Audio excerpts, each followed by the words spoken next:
All right, here we go. I don't even know what episode we're on now. It's been just cruising along, and it has been fabulous to be here. It's been wonderful to see people reaching out, interested in coming on and really talking and sharing, because that is at the heart of what we're doing is the Stronger Together experience. And part of this is learning through the collaboration. The power of connections is bringing us together.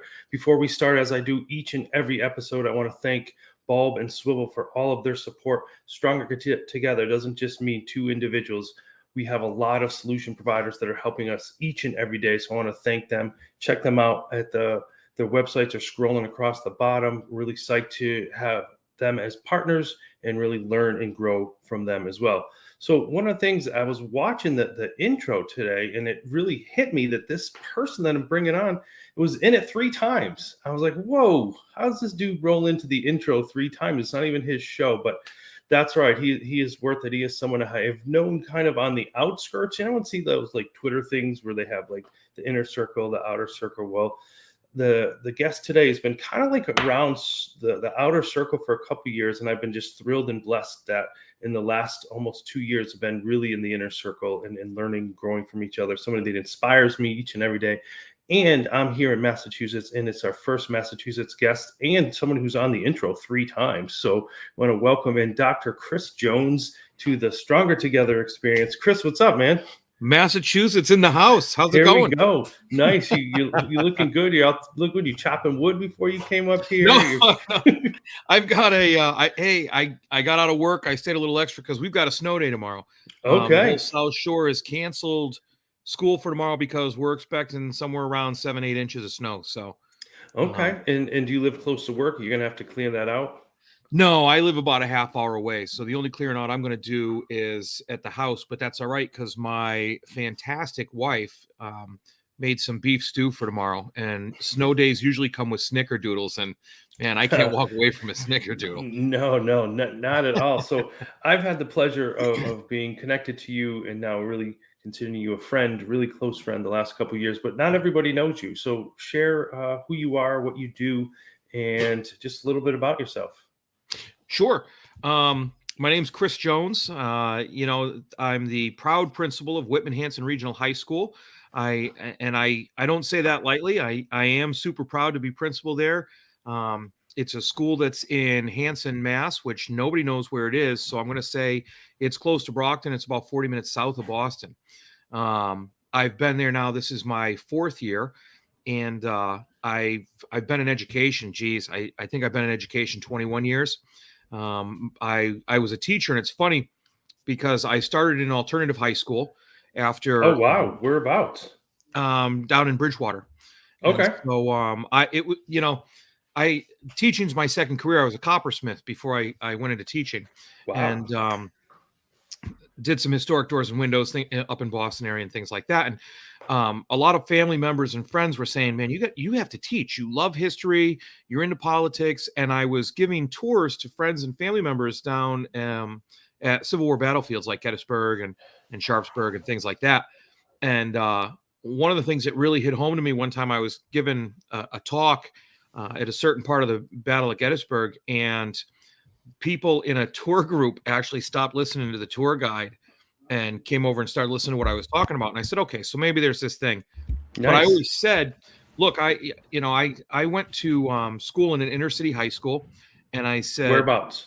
Meriden, Connecticut. Okay. So it's hard to track me. I was born you're in all Oregon, moved out to Connecticut, went to school, not grew up, but grew older in Connecticut, and then came up here for college and haven't gone back since. But I said, look, I've been in high school. I'll teach anybody anything. I'll talk to anybody about anything, but I'm not interested in doing discipline all day. And so that was kind of to make it or break it. So I get my first teaching job, and I call my mother up, and she still teases me to this day about it. I go, Ma, I got a job. And she's like, really, where? I said, at an alternative high school. Oh, no. I started an alternative boys school myself in Great Barrington, Eagleton School. And at the first day I started, I was like, all right, where do the kids come from? They said, well, there's 2 choices, jail or here. And I was like, all right, here we go. Let's rock. Right. Right. And before we go on a little bit further, hey, Dan, what's up? Thanks for joining in. Christine Bemis is here. Dan, we're going to get you on here as well. So we're psyched to see that. So There we go. keep going. So you got this alternative school. Yeah, and from there, I really never looked back as far. Something about those students I just fell in love with, and I then went to New Bedford, and I Okay. taught in New Bedford. So then I became an assistant principal, a halftime assistant principal, and halftime team chair, special ed team chair. And then I Whew. just kept moving up through there. I spent quite a few years in Seekonk, and then had the Oh, opportunity yeah. to move to Whitman-Hanson. Now, one of the reasons I moved to Whitman-Hanson is I like to be innovative and think outside of the box. And I have kind of a little bit of a different view. I'm a teacher-centered principal, which sometimes surprises people until I explain it a little bit. But Well, explain it to us. okay, teaching. This is a live show, Chris. You don't even know. This isn't like podcasts and stuff. No, Like, you just roll. really, you're going to hit me about my podcast? Come on. No, so teacher-centered principal. I get it that the students are the ones that have to benefit the most. But here are my thoughts. If you're supporting, engaging, and empowering your teachers, and you're getting your teachers to come in like that, there's no way your students don't win. As a matter of fact, your students benefit. And here's a little bit of a shameless plug about a book that I've got coming out about this. Is it I this? tell oh Chris, I'm playing with all the toys here. Hey, You walked right into it, man. what do you got, like a control panel there or something? Well, here's a sneak peek of what's next. Whoa. Oh, what was that? Just saying. So tell I'm us about Seeing the Lead. I'm not messing with you. So Seeing the Lead is about, and C stands for support, engage, and empower. And I tell this story in the book that's coming out of I was disillusioned, disengaged, whatever you want to call it, throughout high school. And for the longest time, I had that chip on my shoulder about these teachers, that there had to be a better way. And that's part of my why I'm in education now and why I'm passionate about it. There had to be a better way to make education an experience for students. But it took a while for me to realize that these teachers weren't doing this, not because they didn't want to, but because they weren't empowered to do that. And so that caused a lack of engagement on their part because they weren't supported. So, they're my big domino. If I push hard and push that domino over, all the other dominoes are going to fall into place. And so when I support teachers by helping them improve their craft, because everybody wants to do as good as they can, right? If they could do better, they would. I mean, nobody gets up in the morning to drive and do 5-6 classes a day for an hour long each class and prep and do the correcting to say, you know what? I think I am just going to be awful today. Nobody does that, right? That's a good thing. You don't want that, right? So I decided that what I need to do is I need to help support teachers and help them create a map to cover their gaps that they need to cross to become better, but also build a bridge to help them do that. And then I need to engage them by showing them how they fit in the overall vision of the school and what we're doing there. And then empower them by letting them go and not looking at what they do and saying, oh man, I could have done that better. Or you know what, next time you need to do this better. By owning that they did it and everybody's got a different way of doing things, and then helping them step on to the next thing. No, and you just explained what it means to have that stronger together mindset of bringing people together. And tell us again what the SEE stands for. Support, engage, and empower. Awesome. And you're writing that as a book, right? Through Codebreaker. Yes, I am. I've submitted it to Codebreaker, and I'm in the queue to get edited. And I'm really looking forward to working with Daphne. She's, from everything I've heard and from the interactions I've had with her so far, Daphne McMenemy, she's phenomenal. She's fantastic. And I'm so grateful to Brian, but I'm even more grateful to you because you introduced me to Brian. And so what did you say, something about the power of connections or stronger something together? like that? Like, I think that's how it works. But I think when we're talking about that, hey, there's Craig. So here's a live show for you. Craig is texting me. How do I get on? How do I get on? So the power of technology is allowing me to talk to you, Chris. Christine Bemis is asking me if I have my teeth whitened, but if there are any if Crest or AIM, if you want to be a sponsor, I don't white my teeth, but boy, we'll have you as a sponsor. I know Chris is looking for some as well for his podcast. And here's Craig jumping in like we figured it out. I like it. There we So go. this is a live podcast. So we were talking about your book. You went into editing. How was that going from, as you said, and being an educator, a principal, going into being a writer and getting your thoughts out there? Well, I did a lot with blogging and I do weekly video messages to the community about character and stuff like that, and just different mindsets. And it was really kind of putting that together. I started by in actuality, I started by doing staff meetings differently. And Okay, tell us so, about that. That's important. okay, so I have a formula for staff meetings, and I start off every staff meeting with gratitude, and that's basically shout outs to the staff, and then I open it up to staff and let staff shout each other out, because you don't always see that, Right. and people don't always see what each other are doing. And then what I like to do is move into something new that we're looking at, or just to come back on something that we had talked about at the last staff meeting. And then after that, what I like to do is something, once we look at something, I like to interact with staff and learn something that way. And then I have some reminders at the end that are just basically email things like check out these links and stuff. Now that piggybacks on the idea that my staff meetings can't be emails. So we're either doing some type of team building activity. We're doing walk and talks to talk about problems that we have with Nice. indoor track. So people get index cards, partner up, you walk around, fill out the index card while you're doing it, come back, switch partners, walk around. We do different things like that. Fabulous. So I put that on top of, I communicate to my staff one major time a week, unless actually, like I have to, or an individual Right. are there. I do it with an internal memo called the Panther update. So Nice. every Wednesday morning, it comes out 5 a.m. And what I have in that is I have the new information. It's for teachers only. Well, staff, I should say. Mhm. I have the new information. I have some reminders. I have a weekly check-in form for teachers. They hit the link and they fill out a survey that asks them on a scale of 1 to 10, how are they feeling right now? Where are they at? I Okay. ask them, are they getting enough sleep? Are they eating healthy? Are they moving their So bodies? Are they important. exercising? Are they creating boundaries? And then what's something they're struggling with now, and how can I help them? So optional. I'm not telling people they have to fill that out, but that Right. link is in there each week. Then I have another burning question, comments, or needs link that they fill out, and they can shoot me anything they want that's like a burning question they have or anything like that, that I go back and answer. I put all this on a spreadsheet and usually color code it. So it catches my eye about what I need to do.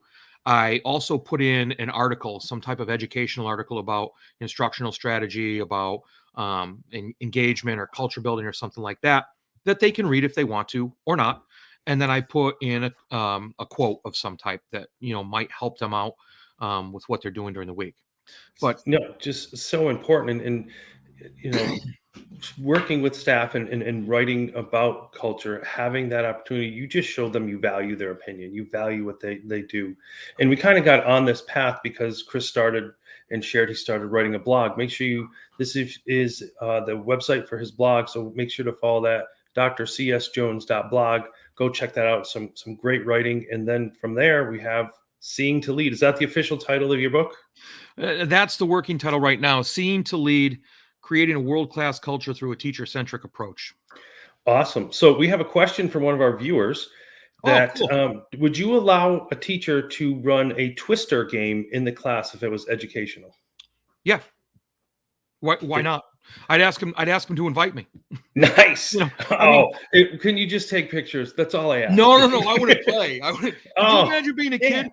Jones is all out on all four limbs on colors, and you have to reach I don't know. under him to hit a color. Come on. Rumor has it you were a college wrestler. Craig, don't get, Craig was a college athlete as well, but you were a college Yeah. wrestler, so you might have that flexibility. That college was a long time ago. All right. So not only are you busy tomorrow, our teacher wants to know if you can come play Twister, but there's no school tomorrow, so we can't do that. Right. It's funny, that Twister thing, right? Because we talk about games and education, and there's that movement towards assessment through games and things like that. Look, if it's educational and it engages the kids, That's awesome. I have a teacher that went deskless in her classroom. Hmm. She wanted to take the desks out of her classroom. I said, cool. So the desks were all, she's got desks up against the wall. So if students want to sit in a desk, they can. But she's a world language teacher. She teaches Spanish, and she does a lot of game assessment as well. But she said, look, we're working on working on a proficiency based model here, where we're not talking about conjugating words. We're talking about, if we dropped you off in Spain, are you going to be okay? Right. And so I go into the classroom and the desks are gone and the kids are standing around talking. And that's, you talk about go activities and hooks and stuff like that. And that's what that is. They come in and they talk. So these kids are hanging out, talking in the target language and working on different things like that. And she does open circle. Well, I let her do that. And it's funny, I say I let her do that. She's going to do it. That's fine. Right. And so the teacher across the hall tried it. And then a brand new teacher down the hall that teaches French tried it, jumped in the deep end, both feet. And she goes, I don't know if it's for me, because I come back into the classroom. I do that a lot. I'm in the classes rooms a lot. That's so important. She tried it. It didn't work. So she backed off. And I was in her classroom like a month ago, and she's half and half. So she's got some desks set up in the middle of the class, and she's got open spaces around the class that the kids stand and talk and things like that. So, so you talk about Twister. Hey, look, if it's there, I have teachers dressing up, running plays in their classroom. We do a summer read SmackDown school-wide. Teachers took that and did it into their classrooms. So yeah, all kinds of different stuff. Awesome. So I do want to loop back real quick, because also on the website, there's a link to your podcast. So I know we're joking around a little, but it's one of the podcasts I don't miss, because one of the things that impresses me about you is you have a sense of humor. You like to have fun. You're engaging, but you mixed into the Twister about the pedagogy and teaching strategies. You're able to smoothly weave in the educational practice in the lighthearted way. So tell us a little bit about the podcast. And I think it's called Seeing to Lead as well. Correct. It's called Seeing to Lead, and it's getting people on there that will talk in an open way. It's for open dialogue about how to help leaders better support, engage, and empower their teachers. So I have leaders on there that do a good job of that drop all kinds of nuggets of information and give tips and tricks and stories. And I have teachers on there that say, this is what empowers us, this is what supports us, and things like that. So it's meant to have stories in it, and it's meant to have some takeaways that people can leave. And I truly believe anybody can be a leader from any position. And if you're not in a spot where you're being allowed to do that, then you might want to consider where your spot is. But so it's really to help anybody become a better leader and to support, engage, and empower those people around them. Awesome. Make sure to follow Chris. His Twitter handle's right there on the screen. I put up his blog. All that information's on there. But one of the things we haven't talked about that I want to jump into, because we talked about you as an author, as a podcaster, as a principal, as a wrestler, what were you before this? A blacksmith? No, my youngest one wants to be a blacksmith. I was a coppersmith. Coppersmith. Okay. So we've done all these things. But again, one of the things I always see that you're doing that impresses me is that not only are you teacher-centered principal, you're a student-centered principal. So I'm going to just show one of your more recent tweets, and I want you to tell me what this is.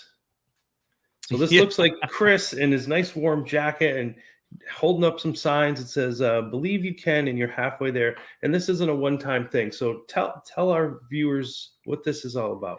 Sure. That's Welcome Sign Wednesday. Okay. Every Wednesday I well, first of all, I'm out at Arrival every single day. Myself, and I have to give a huge shout out to my assistant superintendent, George Farrow. He's a big name in Massachusetts, but he's my assistant superintendent, and he's out there every morning with me. So we direct traffic. We're saying hi to kids. We're interacting and meeting the kids as they come into the school before they get into the school. And every Wednesday, we've got you'd have to picture. We've got music playing and everything. Nice. I call him DJ George Farrow. But I walk around with a speaker. I look like I'm walking through an airport with luggage with all the stuff I'm carrying. Nice. Crank it up. What's your go-to song? I don't have one. That's why he's the DJ, man. Oh, all right. Good point. Doesn't. I just listen.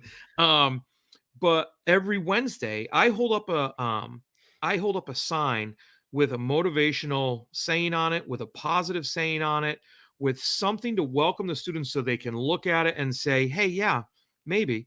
And I take pictures with them. And then I post it all over social media. I post it around the community, and things like that. And it's funny. Some kids, man, they see me out there and they're like, oh my God, there's that weird I'm guy. gonna go And quickly by him. yeah, they walk by me or they walk around me. And there's other students that actually seek me out. And I have groups of students that seek me out that you'd see That's repeated awesome. if you ever looked at them. But I have students ask me what the sign is tomorrow. I have them ask me when the next sign is sometimes. Uh-huh. But it's great. And it gives me different things to yell at them. So I'm out there yelling out to them about, hey, Nice. believe in you today, have a great Wednesday and all this. And um, it's a really good time. No, and Um, it's just, and if you don't follow Chris, make sure to follow him at Dr. CS Jones, and you'll see all of this great, visuals on Wednesday and inspiration throughout the week as well. And it just truly impresses me that what you do to balance that, to balance being the educator that you are, having fun at your job. And I think the welcome sign Wednesday, I don't get to see some of the things you do in the classrooms, and I just hear them and I'm impressed, but I get to see some of that, and it really shows that stronger together mindset. So I ask everybody at the end to close. When I say stronger together to you, what does that mean? Stronger together to me means that every time you help a person, you're helping yourself. Um, it's important that we reach out and work with people and make connections, because every time you make a connection, you open up a vast world of different talents, different perspectives, different viewpoints. And I could go into a million stories about situations where I should have had a different viewpoint. I talked to somebody and I got that different perspective, and it kind of gave me a kick in the butt to change my mindset and do a better job at what I do every day. So the world is a vast place. And the more we talk to people, the more we learn ourselves, the more resources we have. And it has to do with my idea of what we need to be doing in education and as human beings. Because I think if we stop and we really work with people and we see people not for what they are, but who they are as human beings, we drastically improve humanity. And once we do that, the connections just become stronger and we actually work together. And once you get a group of people working together, and I could think up examples with you and I with like the summer camp thing and all that stuff. Yeah. Once we work together, man, there's nothing we can't pull off. Enthusiasm is contagious. That is how Right. I try to live each and every day. You get stuff done, right? Yeah. You look at these big mountains that get in your way, that suddenly when you're connected with people, they're not so big. And then when you push together, man, they're nothing but a speed bump. Right. But that I don't, I mean, I have all kinds of stories swimming in my head about things that have to do that. But the idea, um, of being together, I don't know why we'd want to work in silos. That's something that doesn't work. And if you look at, well, let me take this off the top of my head, right? Go. Look at education. You've got students at the elementary level, and they're working in their pods, and they've got the class, and all this, and they're having a great time. And kids love school. And then you get to the middle school, and you start to separate it a little bit. You got your specials, you got your core classes, and they're Right. still in their pods at early grades, and it kind of dies off. And then you get to high school, and everything is, yep, chemistry, physics, English, Very regimented. not English 9 and 10, English 9 or English 10, Right. and it's just everything is siloed. Um, and kids disengage more. So we really need to focus. And I can't wait to tell you some of the new stuff we're doing at my school that's coming up at my school that I'm working All on. right, we're gonna Um, have you back on for a second round. yeah. You figure you're in the opening 3 times, like Christ. Hey, once I get to talking, I don't stop. it's like a problem I have. But I we've got to connect the whole education piece to real life. And I know people say that, and people love to go to that and everything, but no, for real. Show people why it matters. So the whole idea of stronger together, that connection piece, I could reach out to you and I could say, "Hey, Matt, how you doing?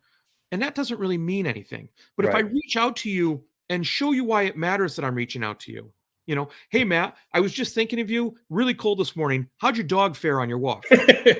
Well, you know what I mean? We're connected and it Yeah, yeah. matters. And there's a reason, and you see that context for it, then those are the connections that matter. And that's when it matters when we're stronger together. So what we need to do when we connect is not just reach out and say, hey, we need to reach out and actually say, hey, I was thinking of you today, and I just want to tell you I'm grateful for.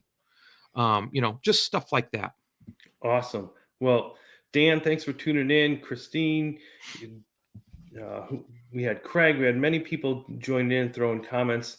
It is always awesome to see you on here. Chris, I could talk to you all day, but I want to make sure everyone checks out what he's doing. Check out Chris on Twitter, author, blogger, not really a professional biker, and Oh man, that hurts. That hurts, man. just saying what happens at a live show. My cousin in Oregon sent me a shirt that was printed upside down and said, "Hey, is my bike okay?" So you got to follow Chris to find out what's going on with him and his biking adventure. But in all seriousness, as I said earlier about how much he impresses me, this is what he does. He's funny, he's inviting, but at the core, he is about collaboration, helping students, helping teachers, Seeing to Lead coming out very soon from Codebreaker. Podcasts come out every week and a half or so. Yeah, podcasts come out every week, and I do a weekly video, or I have a newsletter that is pinned to my Twitter. So I do a personal newsletter out to people that you can sign up. That's pinned at the top of my Twitter. It's a sign up page. Awesome. So check that out. Here's the website, which has the blog, and it has all the information. You could sign up for the newsletter and listen to the podcast. All of that is great stuff. Chris, as always, it is awesome to have you here, and we look forward to seeing what's next. Big 2022. I see the summer camp happening again. Oh yeah, and can't wait when the book comes out. You're definitely coming back on. We got some more stories, and for all of our viewers and listeners, thank you so much for tuning in. Remember, to be stronger together, we need to put we over me.